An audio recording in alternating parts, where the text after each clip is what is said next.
चीन ने हाल ही में अपने तीसरे सबसे बड़े एयरक्राफ्ट कैरियर फुजियान को अपनी नौसेना में शामिल कर लिया है। दूसरे शब्दों में कहें तो ये चीन का अब तक का सबसे आधुनिक एयरक्राफ्ट कैरियर भी है, जो पूरी तरह से चीन में डिजाइन और बनाया गया है। इससे पहले चीन के दो अन्य विमान वाहक पोत लियाओनिंग और शानडोंग रूस की डिजाइन पर बने थे। फुजियान के आने से ताइवान, दक्षिण चीन सागर और हिंद महासागर में चीन का दबदबा पहले से कई गुना ज्यादा बढ़ जाएगा। फुजियान से एक बार में चीन 50 से अधिक विमानों को संचालित कर सकता है, जिसमें J-35 स्टील्थ फाइटर और KJ-600 अर्ली वार्निंग प्लेन शामिल हैं। सबसे बड़ी बात तो यह है कि पूरी दुनिया में ऐसे या इससे भी ज्यादा आधुनिक एयरक्राफ्ट सिर्फ अमेरिका के पास ही मौजूद हैं। हालांकि अभी भी अमेरिका के आधुनिक एयरक्राफ्ट कैरियर्स की तुलना में यह थोड़ी कम क्षमता और तकनीकी उन्नति वाला है, लेकिन इसके चलते अमेरिकी नौसेना की चुनौतियां बढ़नी तो तय है। अभी अमेरिका आमतौर पर हिंद महासागर में 1 से 2 एयरक्राफ्ट कैरियर्स तैनात रखता है, जो आवश्यकता अनुसार बढ़ या घट सकता है। लेकिन जिनपिंग के इस कदम के बाद ट्रंप को अपनी रणनीति बदलनी होगी। वैसे अमेरिका के लिए फुजियान उतनी बड़ी चुनौती नहीं है जितना ये भारत और ताइवान के लिए है। अब आखिर क्यों और कैसे, इसे समझने के लिए देखिए खबरें दुनिया की।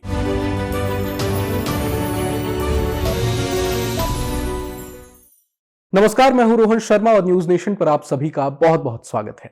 चीन के राष्ट्रपति शी जिनपिंग ने हाल ही में हाइनान प्रांत में आयोजित एक समारोह में फुजियान को चीनी नौसेना को सौंप दिया। राष्ट्रपति शी जिनपिंग ने न केवल जहाज का निरीक्षण किया, बल्कि प्रतीकात्मक रूप से करियर लॉन्च बटन भी दबाया। इस दौरान वो चीनी नौसेना के अधिकारियों से बात करते भी नजर आए। चीन के सोशल मीडिया प्लेटफॉर्म वीवो पर मेरे देश का पहला इलेक्ट्रोमैग्नेटिक करियर हैशटैग कुछ ही घंटों में 10 मिलियन से अधिक व्यूज हासिल कर गया, जिससे आप इसका महत्व समझ सकते हैं। ड्रैगन ने अपने इस एयरक्राफ्ट करियर का नाम चीन के फुजियान प्रांत पर रखा है, जो ताइवान के सामने स्थित है।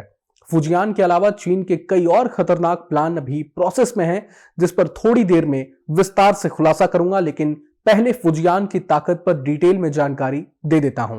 फुजियान की सबसे बड़ी खासियत यह है कि इससे लड़ाकू विमान आसानी से और तेजी से उड़ान भर सकते हैं। एक बार में 50 से 60 प्लेन को यह संचालित कर सकता है। पहले के चीनी जहाजों में स्की जंप रैंप था, जिससे भारी प्लेन उड़ाना मुश्किल था, लेकिन फुजियान पर heavy fighter jet, stealth fighter jet और रडार वाले विमान आसानी से टेक ऑफ और लैंडिंग कर सकते हैं।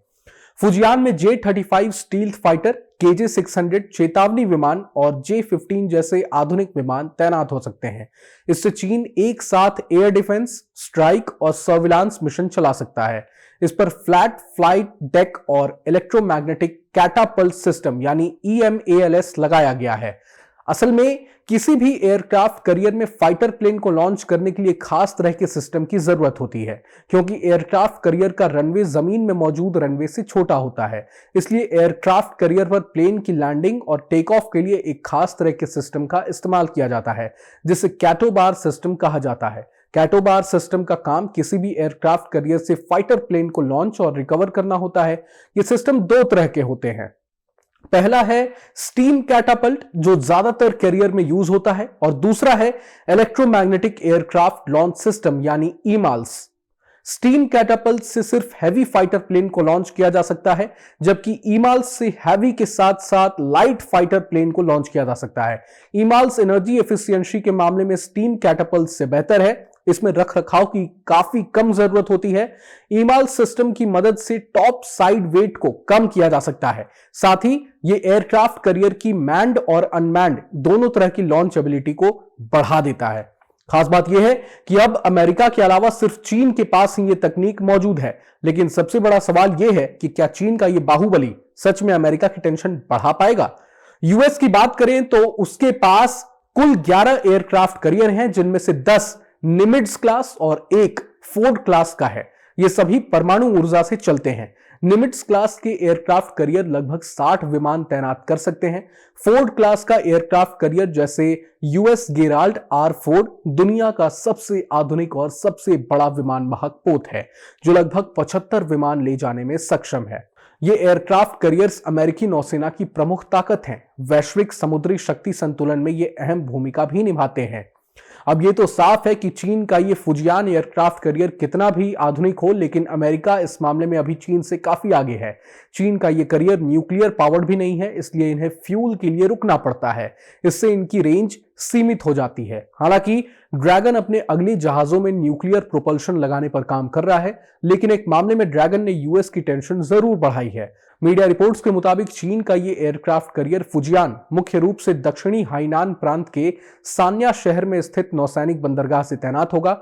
फुजियान चीन को ताइवान, जापान, दक्षिण चीन सागर और हिंद महासागर के विवादित इलाकों में दबाव बढ़ाने की क्षमता देगा। साउथ चाइना सी और ईस्ट चाइना सी में चीन की मौजूदगी अब और मजबूत होगी। ताइवान स्ट्रेट में भी फुजियान के संचालन से बीजिंग का दबदबा बढ़ेगा, जो अमेरिका और उसके सहयोगी देशों जैसे जापान, फिलीपींस और ऑस्ट्रेलिया के लिए एक नई चुनौती है। वैसे ध्यान दें तो अमेरिका अपने 1 से 2 कैरियर को प्रशांत और हिंद महासागर क्षेत्र में तैनात रखता है, ताकि क्षेत्रीय सुरक्षा, शक्ति प्रदर्शन और समुद्री सुरक्षा बनाई रखी जा सके। इस क्षेत्र में फुजियान की तैनाती के जाहिर तौर पर अमेरिकी नौसेना पर दबाव पहले से ज्यादा बढ़ जाएगा। इधर अमेरिका ने इसकी तैनाती को चीन की बढ़ती सैन्य महत्वाकांक्षा और वैश्विक प्रभाव बढ़ाने के हिस्से के रूप में देखा है, जिससे अमेरिकी नौसैनिक रणनीति और गठबंधनों को और मजबूत करने की जरूरत है। अमेरिकी नौसेना ने अपनी मौजूदगी और क्षमता बढ़ाने के संकेत भी दिए हैं, ताकि वे चीन के इस कदम का प्रभावी मुकाबला कर सकें। कुल मिलाकर अमेरिका का मानना है कि फुजियान के आने से उनके लिए रणनीतिक और कूटनीतिक चुनौतियां बढ़ जाएंगी। चीन के फुजियान एयरक्राफ्ट कैरियर से भारत के लिए सीधी सैन्य और रणनीतिक चुनौती दोनों बढ़ सकती हैं। जैसे हिंद महासागर में चीन का सैन्य दबदबा बढ़ेगा, यह क्षेत्र भारत की समुद्री सुरक्षा के लिए अत्यंत महत्वपूर्ण है। चीन के ग्वादर, जिबूती और हम्बनटोटा जैसे प्रमुख बंदरगाहों पर प्रभाव पहले से ही बढ़ रहा है, जिससे भारत की समुद्री बढ़त चुनौती में आ सकती है। भारत के पास 2 एयरक्राफ्ट कैरियर आईएनएस विक्रांत और आईएनएस विक्रमादित्य हैं, जबकि चीन 3 एयरक्राफ्ट कैरियर संचालित कर रहा है। चीन की सामरिक रेंज और हमले की क्षमता भी बढ़ेगी। वैसे भारतीय नौसेना ने तीसरे एयरक्राफ्ट कैरियर IAC-2 का प्रस्ताव सरकार को भेज दिया है और रक्षा मंत्रालय से मंजूरी का इंतजार है। हालांकि IAC-2 को मंजूरी मिलने के बाद भी उसे पूरा होने में 10 से 12 साल लगते हैं, तो नया तीसरा कैरियर वास्तव में विक्रमादित्य की जगह ही आएगा। यानी भारत के पास असल में सिर्फ 2 ही कैरियर रहेंगे। अब जिस तेजी से चीन की नौसेना आगे बढ़ रही है, उससे दुनिया के कई देशों का टेंशन में होना लाजमी है। महज 10 सालों में चीन ने 3 एयरक्राफ्ट कैरियर बना डाले हैं। मीडिया रिपोर्ट्स के मुताबिक अब चीन चौथा कैरियर टाइप 004 पर काम चला रहा है, जो 1,10,000 टन का होगा। इसका निर्माण चीन के लियाओनिंग प्रांत के डालियान शिपयार्ड में हो रहा है। खास बात यह है कि यह कैरियर अमेरिकी फोर्ड क्लास एयरक्राफ्ट कैरियर की तरह परमाणु ऊर्जा से संचालित होगा, जो इसे अब तक का सबसे बड़ा और सबसे शक्तिशाली चीनी एयरक्राफ्ट कैरियर बनाएगा। इसमें 90 से अधिक विमान तैनात किए जा सकेंगे।